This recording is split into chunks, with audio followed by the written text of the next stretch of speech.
into time,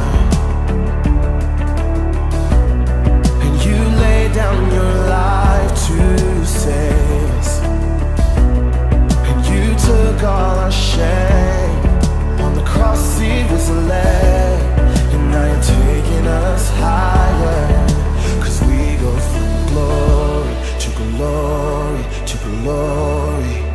We'll never be the same, we'll never be the same. We go from glory to glory to glory. We're forever changed, forever changed. And you call me a friend, and brought into your endless kingdom. And by the blood I was made, no longer a slave. And now you're taking us higher. We go from glory to glory to glory. We'll never be the same, we'll never be the same. 'Cause we go from glory to glory to glory. We're forever changed, forever changed. And until we reach that day, love conquers everything. We'll cry in anthem singing, holy, holy. And when we see that day, we're standing face to face. We'll shout in anthem singing, holy, holy. Until we reach that day, love conquers everything. We'll cry in anthem singing, holy, holy. And when we see that day, we're standing face to face. We'll shout in anthem singing, holy, holy, yeah.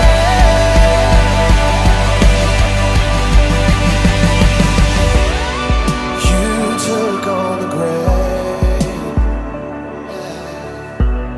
so not even death can shake us.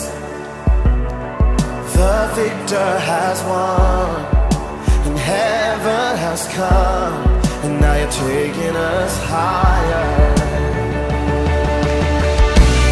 And now you're taking us higher. We go from glory to glory to glory. We'll never be the same, we'll never be the same. 'Cause you take us higher and higher and higher. We're forever changed, we're forever changed, yeah. Oh, you're lifting us higher, oh, you're lifting us higher. To strength, to strength, to faith, to faith, yeah.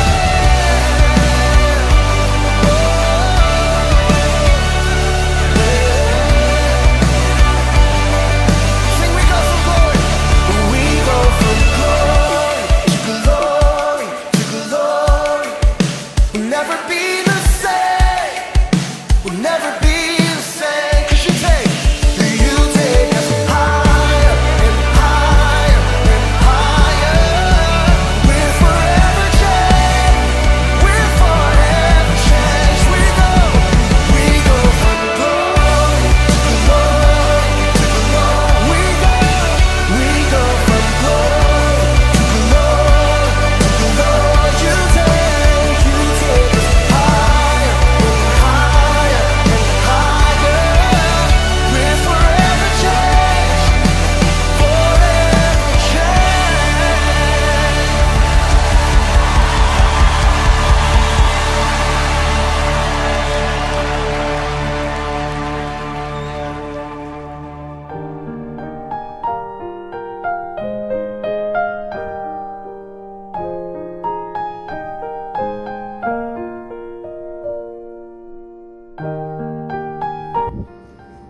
Roma 8:1-2.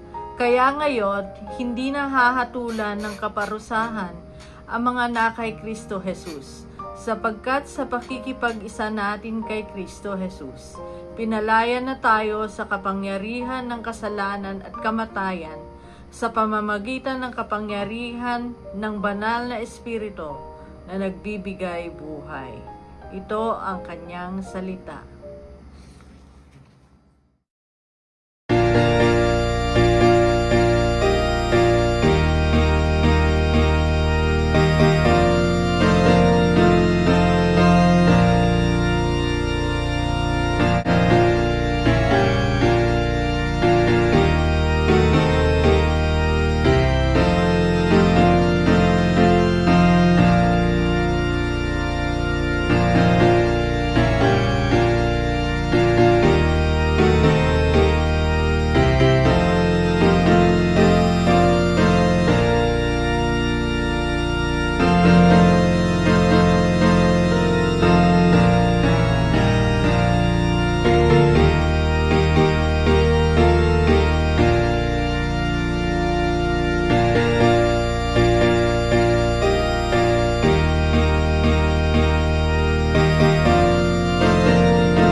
Magandang umaga po sa inyo mga magulang, mga kapatid sa ating minamahal na iglesia sa Jesus Care Zion United Methodist Church sa Mayapyap Sur, Cabanatuan City. Ngayon po ay muli nating sasariwain ang mga tinuran ng ating Panginoon sa bundok ng Kalbaryo. At ang unang salita ng ating Panginoon ay makikita sa Ebanghelyo ayon kay Lucas sa kabanatang 23, talatang 34 na ganito ang binabanggit. Father, forgive them for they do not know what they are doing.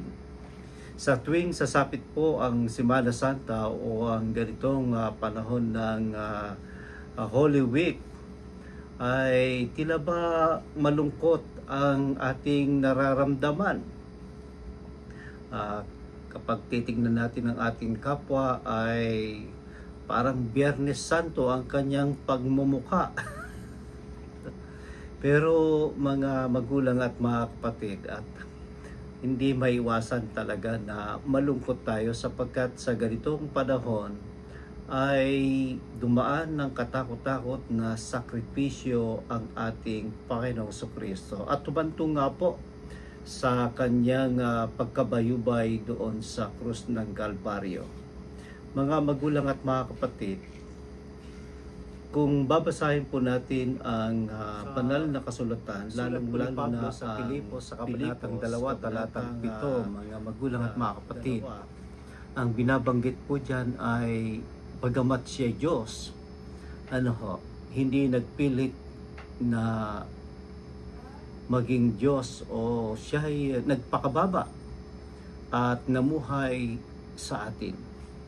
Mga kapatid, sa pagsunod po natin sa ating Panginoon ay isa pong pagsakripisyo, yung kalimutan natin ng ating sarili. Dito po sa Ebanghelyo ayon kay Mateo sa kabanatang 16, talatang 24, ang sabi po dito, kung sino mang nagnanais na maging disipulo ko, if anyone wants to follow after me, let him deny himself. Kaya sa panahong ito mga kapatid, ay kalimutan na natin ang ating sarili. Alam niyo po ba na ang pagpapatawad ay isang paglimot sa sarili o pagbaba ng ating ego?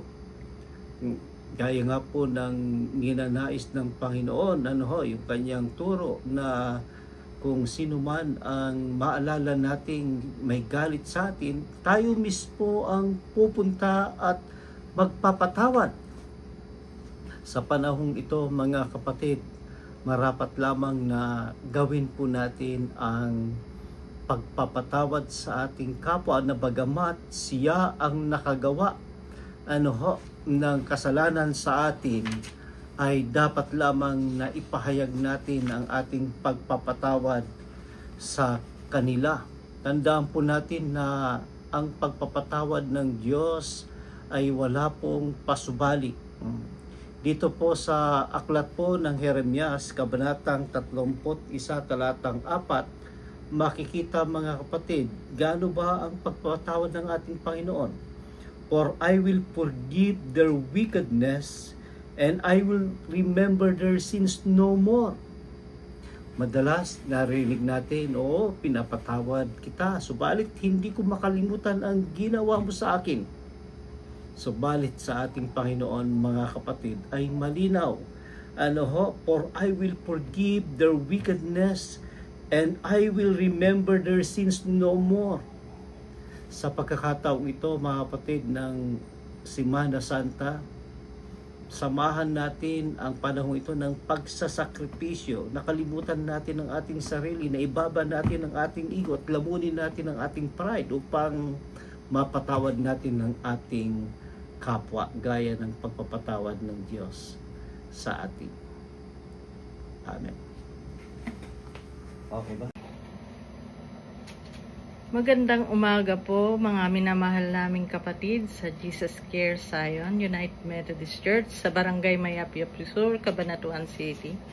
Muli nating balikan ang pagbulay-bulayan ang salita ng ating Panginoong Jesus, Kristo sa krus. Particular ang ikalawang wika, I tell you the truth, today you will be in paradise.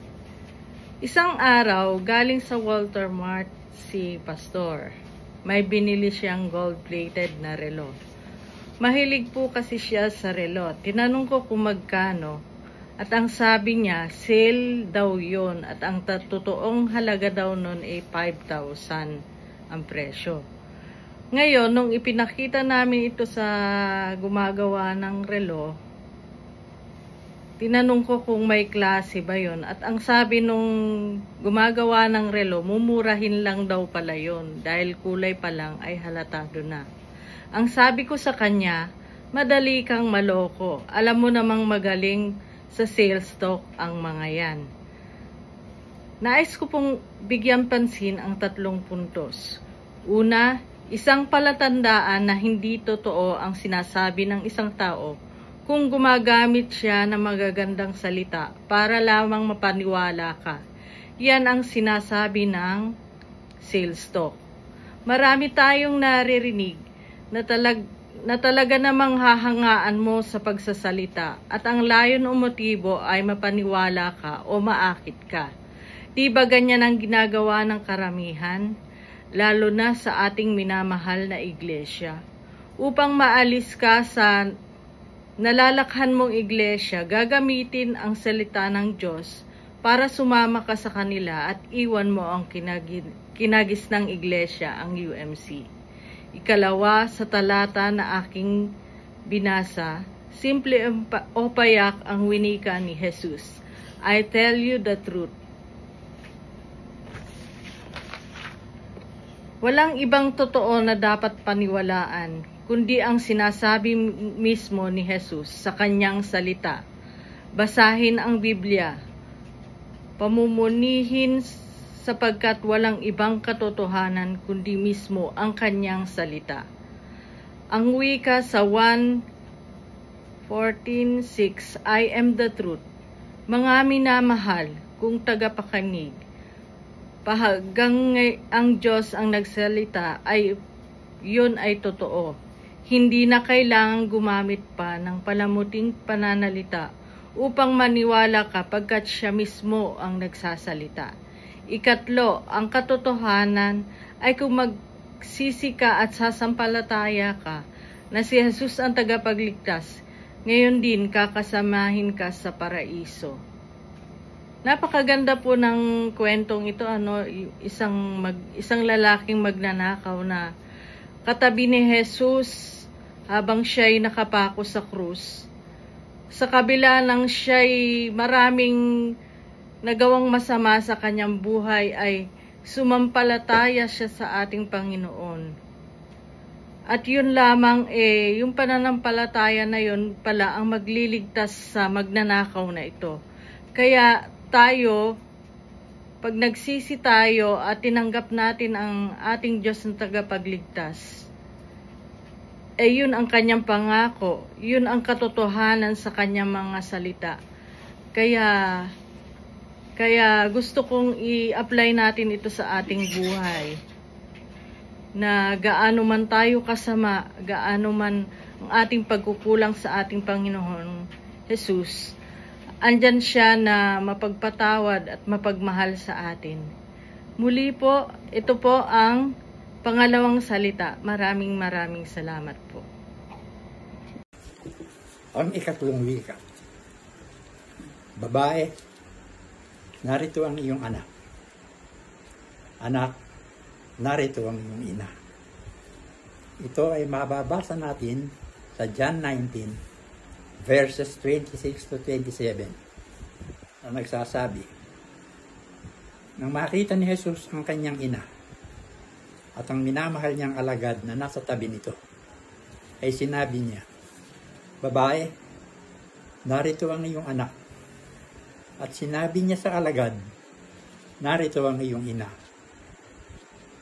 Mula noon, pinatira ng kanyang alagad na ito sa kanyang bahay ang ina ni Jesus. Malinaw na ang tinutukoy ni Jesus na anak dito ay ang kanyang alagad na minamahal, na walang iba kundi si John. Si John na sumulat ng gospel o ebanghelyong ito.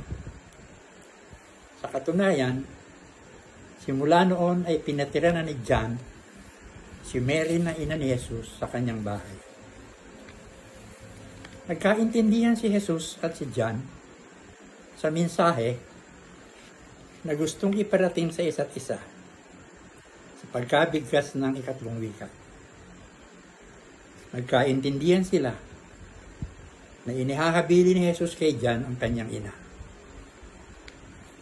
Nagkaintindihan din sila na nais ni Jesus na mabuo isang relasyon bilang ina at anak kay Mary at kay John, sapagkat nais ni Jesus na masigurong ang kanyang ina ay may matitirhan at may makakain pag siya ay wala na. At ayon nga sa kasaysayan, si Mary ay tumira kay John sa Jerusalem hanggang si Mary ay mamatay makalipas ang 11 taon mula noon. Narito ang ilang aral na makukuha natin sa mga katangiang pinakita ni Jesus na inilalarawan sa tagpong ito sa ikatlong wika. Unang-una, nagpakita si Jesus ng tunay na pagkamahabagin, compassionate. Pinakita niya kung gaano niya kamahal ang kanyang ina. Sa kabila ng kanyang kalagayan na dumaranas ng paghihirap sa kanyang pagkapako sa krus, ay nakuha pa niyang alalahanin ng kanyang inang si Maria, na isang balong ina na walang tatangkilik matapos na mawala siya sa buhay nito. Kaya inihabilin niya ito kay John. Pinakita niya na isang mataas na uri ng kabanalan ang magmahal sa magulang. Pangalawa, responsable. Si Jesus ay may mataas na antas ng pagiging responsable. Si Jesus kasi ang panganay at sa ilalim ng batas, ang Jewish law, siya bilang panganay ay may pananagutan upang tumingin sa kapakanan ng kanyang balong ina. Hindi niya basta hinayaan o pinagkatiwala na ipagbaka sakali ang buhay ng kanyang ina sa iba pa niyang mga kapatid. Unang-una, wala roon ang kanyang mga kapatid sa mga oras na yon. At alam niya na ang kanyang mga kapatid ay di naniniwala sa kanya. Nais niyang siguruhin na nasa mabuting kamay ang kanyang ina. Bilang paglalahat, ang ikatlong wika ay naglalahad ng isang huwarang pagmamahal ng isang anak sa kanyang ina, na ipinakita ni Jesus sa kanyang inang si Maria. At ang matapat ding pagsunod naman ng isang alagad kay Jesus na ipinakita ni John sa kanyang pag-aruga kay Maria na ina ni Jesus. Babae, narito ang iyong anak. Anak, narito ang iyong ina. Amen. Magandang hapon po sa inyong lahat, sa ating lahat. Tayo po ay nasa ika-4 na wika. Ito po, buksan po natin ang ating banal na kasulatan sa Mateo, Kapitulo 27, versikulo 46. Ang sabi po dito ay, Diyos ko, bakit mo ako pinabayaan? Sumandali po tayong manalangin. Lord, sa gabing hapong ito ay napapasalamat kami na muli ay mag-aaral kami ng iyong banal na salita. Lukupan niyo kami ng iyong banal na espiritu upang ito ay higit naming maunawaan. Itago niyo po ang inyong lingkod sa inyong krus, Panginoon, upang ang inyong kaluwalhatian ang siyang mahayag, Panginoon. Maraming salamat po. Lahat ay tinataas namin sa iyo sa matamis na pangalan ni Jesus na aming Panginoon tagapagligtas. Amen. Ito pong ika-4 na wika ay may pagka-controversial. Sabi po nila, may pagka-controversial daw po ito. Ito ay mayroong malalim na palaisipan. Ito ay winika ni Jesus bago siya bawian ng buhay sa krus ng Kalbaryo. Mayroon po itong dalawang katanungan. Una, totoo ba talaga na pinabayaan ng Diyos Ama si Jesus? Pangalawa, bakit may pagtatanong si Jesus na isang anak ng Diyos? Natanongin niya, bakit siya pinabayaan? Sa verses 39 to 44, ang sitwasyon ng mga tao na nakapaligid sa kanya nang siya ay nasa krus ng Kalbaryo. Sino ang mga taong ito? Mga taong nakasaksi, mga taong nang insulto sa kanya sa mga oras na iyon. Sila ay yung mga high priest, matataas na mga pinunong saserdote. Sila yung mga tagapagturo ng kasulatan. Sila ang mga pinuno ng bayan. Meron ding isang kriminal na kasama ni Jesus na siyang nakapako doon sa krus dahil sa kanyang kasalanang ginawa. At meron ding mga tao doon na nagdaraan pero nanlalait din sila. Oras ng tanghali ang tapat hanggang ika-3 ng hapon noon.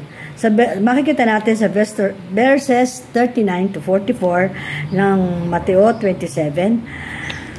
Doon nakasulat ang mga panlalait na ginawa ng mga tao kong nabanggit kanina. Marami silang mga panlalait na ginawa. Pwede niyo po itong tunghayan sa banal na kasulatan. At sila rin ang mga sumisigaw ng Hosana, Hosana, nang si Jesus ay pumasok sa Jerusalem. At sila rin ang sumisigaw ng ipako siya sa krus, ipako siya sa krus. At ngayon, sila rin ang nakapaligid kay Jesus na nangungutya sa kanya. Ngunit ni isa man sa mga pangungutya nila na yon kay Jesus ay hindi sinagot ni Jesus. Sa halip, tumawag siya sa Diyos Ama at sinabi niya, Diyos ko, bakit mo ako pinabayaan? It is a cry of His agony at the cross, revealing His human nature. Dahil siya ay nagkatuwang tao, damang-daman niya ang sakit na pisikal. Daman-daman niya ang sakit sa damdamin. Ito po ay napapahayag na katuparan ng buhay ni Misaya o ni Jesus. Tingnan natin sa mga awit, chapter 22 verse 1, sulat ni Haring David, na halos pareho po ng binigkas ni Jesus nang siya ay nakabayubay sa krus ng Kalbaryo. Ito po ang sabi ni Haring David, Diyos ko, bakit mo ako pinabayaan? At sa Psalms verses 15 to 18, ng parehong chapter din po, ito rin ay isang hula mula sa lumang tupan na nangyari kay Jesus mula nang siya ay dakpin at hanggang sa siya ay pinako sa krus. Doon po ay nakadetalye. Kung babasahin niyo po ay talagang maaantig ang inyong damdamin. Doon ay nakadetalya ang lahat ng mga pasakit na ginawa nila kay Jesus. Sumunod si Jesus sa Diyos Ama upang maisakatuparan ang hula sa lumang tipan. Dahil sa dakilang pag-ibig ng Diyos sa sanlibutan, isinugo niya ang kanyang bugtong na anak na si Jesus upang siyang tumubos ng ating mga kasalanan. Dahil po tayo pong mga tao ay likas na mga kasalanan. Ibinigay niya ang kanyang buhay para sa sanlibutan, para sa sala natin. Ayon ng Diyos na tayo ay mapahamak. Hindi niya nais na tayo ay makalasap na kapahamakan. Kung kaya sinugo niya ang kanyang bugtong na anak na Jesus. Patuloy po natin ipamuhay ang dakilang pag-ibig ng Diyos sa atin. ng dakilang pag-ibig ng ating Panginoong Hesus. Maging instrumento tayo ng kanyang pag-ibig kahit hindi tayo karapat-dapat na mahalin. Kahit may pagkakataon na tayo ay naliliko ng landas, nagkakasala ng paulit-ulit. Dahil sa dakilang pag-ibig ng Diyos, paulit-ulit din niya tayo na patatawarin. Basta lamang tayo ay lalapit sa Kanya. Ipahayag natin ang ating kasalanan at mananampalataya tayo sa Kanyang kapatawaran. Sambitin po natin sa Diyos na sasabitin po ba natin na sa kabila ng dakilang pag-ibig ng Diyos, yung sinabi din ni Jesus sa krus ng Kalbaryo na Diyos ko, bakit mo ako pinabayaan? Tayo po ay tao lamang, pero si Jesus, siya lamang ang may karapatan na magsalita ito. Dahil ito mga kapatid, ay winakasana ni Jesus na siya ay nasa krus ng Kalbaryo. Kaya hindi na po natin dapat banggitin ang Diyos ko, bakit mo ako pinabayaan? Dahil ito ay winakasana sa krus ng Kalbaryo. Tayo po ay pagpalain ng salita ng Panginoon sa hapon na to at nawa po tayo ay humayo na laging dala ang dakilang pag-ibig ng Diyos, ibahagi sa mga tao na nangangailangan. Magandang hapon po at pagpalain po tayong lahat ng ating Panginoon.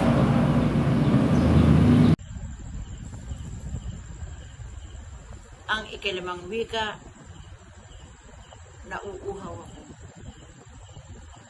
Pagkatapos nito, alam na ni Jesus na ang lahat ng mga bagay ay naganap na nga. At bilang katuparan ng kasulatang ay sinabi niya, nauuhaw ako. Ito po'y mababasa natin sa Juan, Kabanatang 11, talatang 28. Mga kapatid, lahat ng mga bagay ay naganap na nga. Natupad na ni Jesus ang dakilang kasulatan sa lumang tipan patungkol sa kanyang pagkakapako sa krus. Siya ay kinamuhian na at tinanggihan ng kanyang mga tao. Kanila nang itinago ang kanilang mga mukha sa kanya at hindi siya pinahalagahan bilang kanilang tagapagligtas. Naghirap si Jesus bilang tao upang maihayag ang kalwalhatian ng Diyos. Kanila nang tinusok ang kanyang mga kamay at mga paa, gaya ng sinasabi sa mga awit, Kabanatang 22, talatang 16. Binutasan nila ang aking mga kamay at mga paa. Ang mga kawal sa paanan ng kanyang krus ay tumupad na sa kasulatan ng mga awit, Kabanatang 22, talatang 18. Pinaghati-hati nila ang aking mga kasuotan. Sa gitna nila at kanilang pinagsapalaran ang aking kasuotan. Mga kapatid, ang talatang ito at marami pang iba ay natupad. Kaya noong nagsalita si Jesus mula sa krus na nagsasabi kay Juan na alagaan ang kanyang ina, sa pagkakataong ito, pagkakaalam ni Jesus na ang lahat ay naganap na nga, ay nagsabing, nauuhaw ako. Ang pagkauhaw ng ating Panginoong Jesus ay isa sa literal na pagpapakita ng kanyang pagiging laman. At katulad ng mga naunang pahayag, ito ay kanyang piniling gawin. It was his choice to be a man and suffer to attain the far more beautiful picture. Alam niyang sa pamamagitan ng pagpapakumbaba, ang kaluwalhatian ng Diyos ang higit na maitataas. Mga kapatid, sa krus, si Jesus ay tinusok sa puso gamit ang isang sibat upang ang mga kasalanan ng mga ating mga puso ay mapapatawad.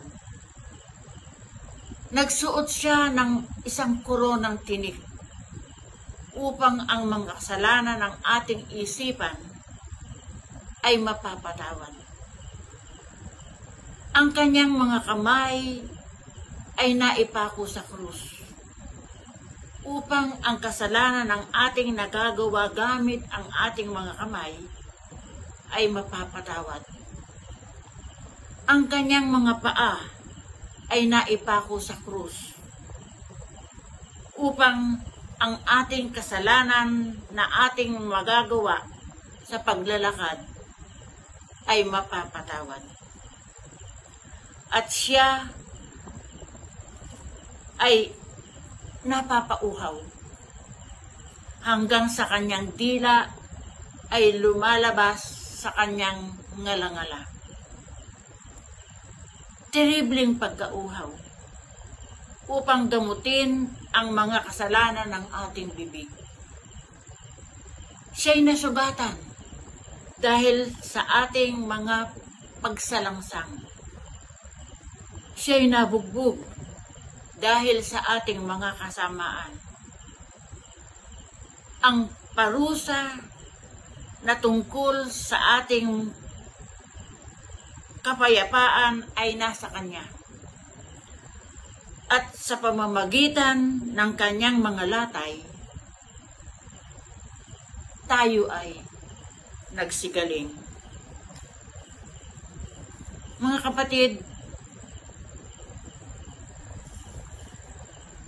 sinabi ni Apostol Pedro sa atin na si Jesus ang nagdala ng ating mga kasalanan sa ibabaw ng krus. Ito po ay mababasa natin sa unang Pedro, kabanatang 2, talatang 28. Ang talatang ito ay ginagawang malinaw na ang pagkauhaw ni Jesus ay bahagi ng pagdurusa ng kanyang pinagdaanan bilang ating kapalit sa krus. Sinabi niya, nauuhaw ako. Kaya, sa bawat kasalanan na lumalabas sa ating mga bibig, ay mapaparusahan ang kanyang bibig. Ito ay pagpapahiwatig ng kanyang pagtitiis ng matinding sakit para sa mga kasalanan ng ating mga bibig. Mapagkakasundo, mapapatawad, at mahuhugasan sa pamamagitan ng dugo na umaagos mula sa kanyang natuyot, dumurugong labi. My dear brothers and sisters in Christ, the death of Jesus Christ did not just mean to redeem man, but to restore the nature of all creations, which is to reflect and radiate the glory of God. Ang kamatayan ng ating Panginoong Hesus ay isang bagong simula ng kaayusan Since man is the reason why the creations failed to naturalize itself, Jesus Christ focused on changing men. Ang minsang malabatong puso ay pinalitan niya ng pusong laman. Ang makasariling kalikasan ay pinalitan niya ng makadiyos na kalikasan. At sa pamamagitan ng mga pagbabagong ito, unti-unting naibalik ang naturalidad ng nilikha. Ang ipakita ang kalwalhatian ng Diyos. Mga kapatid, pinili ni Jesus ang maghirap upang ibalik ang kalwalhatian ng Diyos sa kanyang mga nilikha. Batid po nating lahat kung ano ang magagawa ng kaunting tubig sa isang pagod, gutom, at uhaw na tao. Maging sensitive po tayo sa mga taong nakapaligid sa atin, most especially for those who are thirsty. Mga nauuhaw, maging ito'y literal na pagkauhaw o spiritual. Gumawa po tayo ng ikalulugod at magpapangiti sa ating Panginoong Hesus. Mga kapatid, ang kalwalhatian ng Diyos ay nasa atin. Tayo po ay nabiyayaan na maging bahagi ng kanyang kaharian. Huwag po tayong mag-alinlangan na ipakita ito sa buong mundo. Ang pagkauhaw ni Jesus sa krus ay nagpapakita sa kanyang pagiging tao. Ay refleksyon ng ating pagkauhaw sa mundo, sa kaluwalhatian ng Diyos.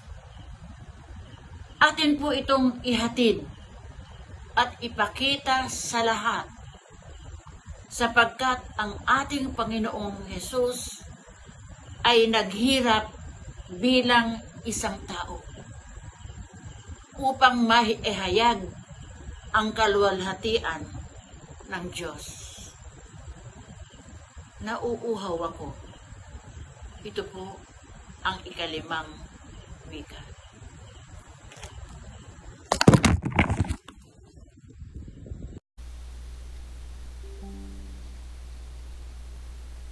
Nang masipsip na ni Jesus ang alak, sinabi niya, naganap na. Iniyuko niya ang kanyang ulo at nalagot ang kanyang hininga. Ang ika-6 na wika ng Panginoon sa krus ay isang pagpapahayag na tapos na ang kanyang misyon. Pagkasabi nito, ang Panginoon ay nagbuntong hininga. Natapos na ang kanyang misyon. Sinunod niya ang kalooban ng Ama. Nagtagumpay siya laban sa kasamaan at kamatayan. Binayaran niya ang kasalanan ng sangkatauhan.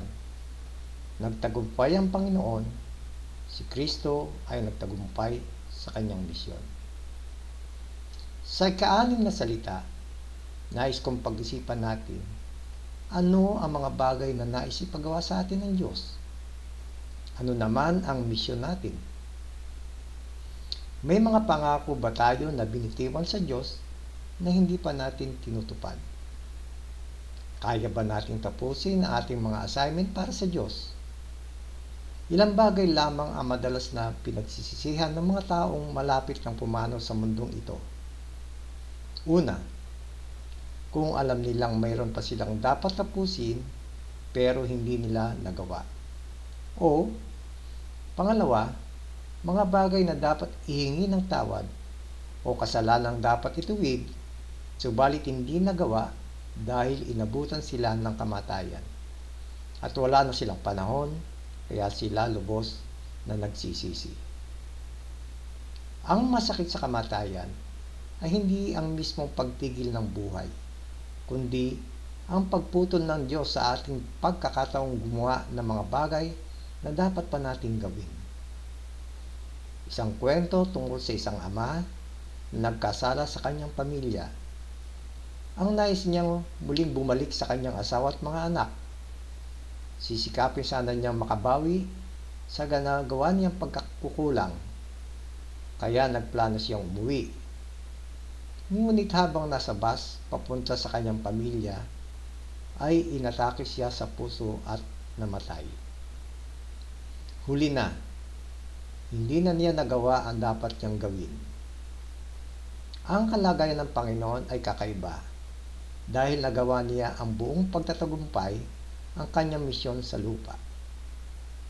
Naganap ang pagliligtas na ipinangako ng Panginoon sa bayang Israel, sapagkat sa araw na iyon, si Jesucristo, sa kabuuan ng kanyang pagka-Diyos, na ipinanganak sa laman at nabuhay bilang tao, ay nagpakababa at naging masunurin hanggang sapitin niya ang kanyang kamatayan sa krus, upang sa gayon, may pahayag ang kalwalhatian ng Diyos at ang kaligtasan ay mahihatid sa ating mga makasalanan. Pinili ni Jesus ang hindi natin kayang piliin, ang manatili sa piling ng Panginoon, at huwag pananangan ang kanyang kalikasan.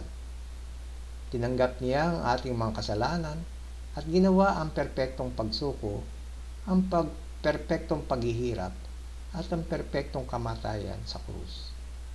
The death of Christ has somehow put us right with God and allowed us to have a fresh start. Ito ang bagay na naganap na. Si Jesus, sa kabuuan ng kanyang pagiging Diyos at pagiging tao, ay namatay sa krus para sa atin. Ang pangpito po at panghuli sa nawinika ng ating Panginoon sa bundok ng Kalbaryo ay ang Ebanghelyo ayon kay Lucas, kabanatang 23, talatang 46. Ganito ang binabanggit, Father, into your hands I commit my spirit. Sa iyong kamay, Ama, aking ipinagkakatiwala ang aking espiritu. Tila ba nararamdaman ng tao ang kahangganan ng kanyang katawan kung kailan malalagutan ang kanyang hininga?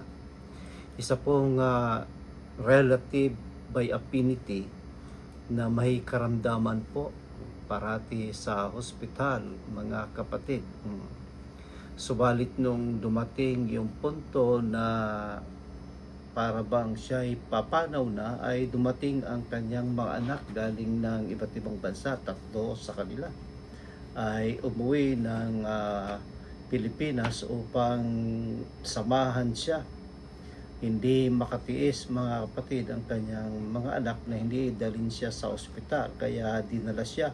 Subalit nakiusap ang kanilang ama na iuwi siya. Subalit nung may nararamdaman uli siya, ay nagpipilit ang kanyang mga anak na dalhin siya sa ospital.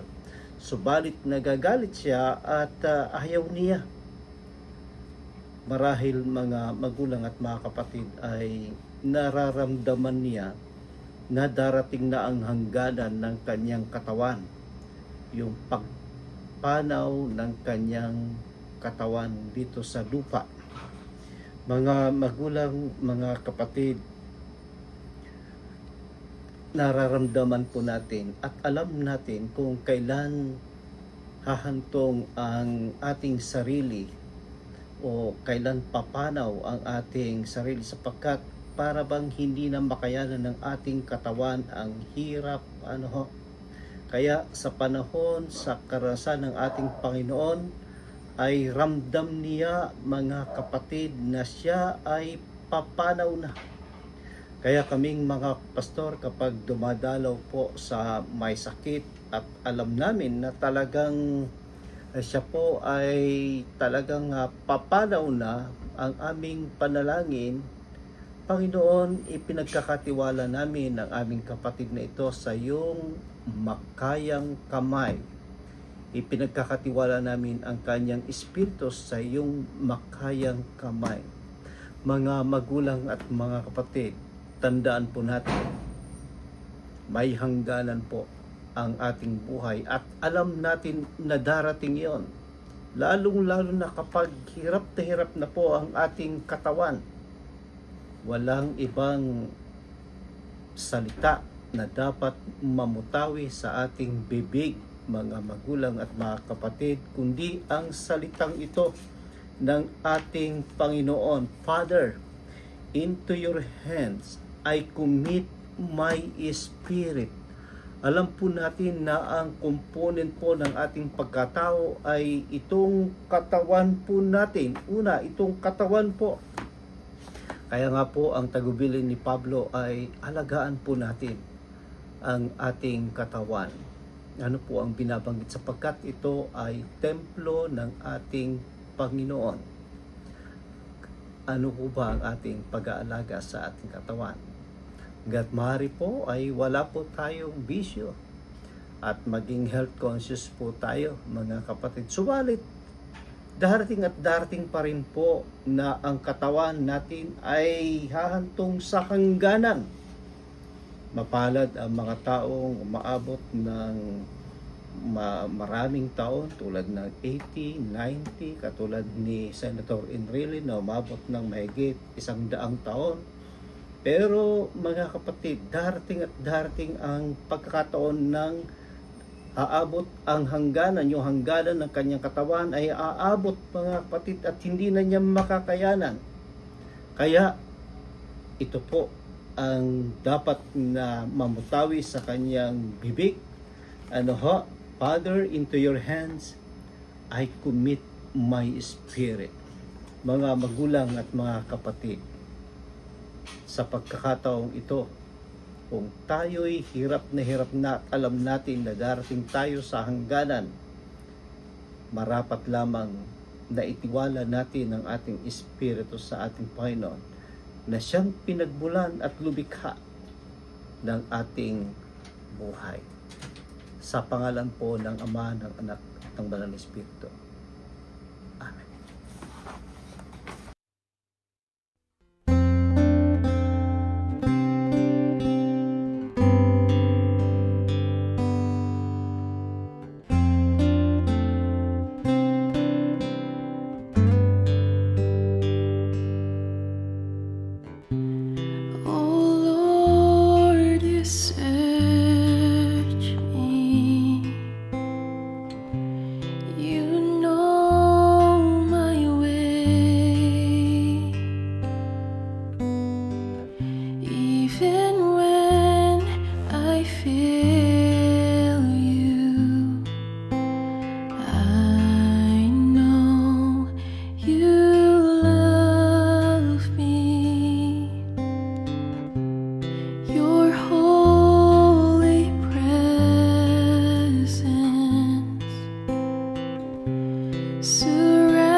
I bow my knee, where your blood was shed for me. There's no greater love than this. You have overcome the grave, the glory fills the highest place. What can separate me now? At the cross I bow my knee, where your blood was shed for me. There's no greater love than this. You have overcome the grave, the glory fills the highest place. What can separate me now? You tore the veil, you made a way when you said that it is done. You tore the veil, you made a way when you said that it is done.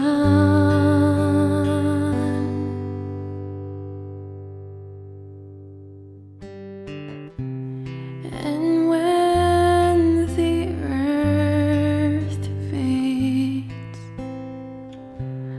falls from my eyes, and you stand before me, I know you love me. I know you love me.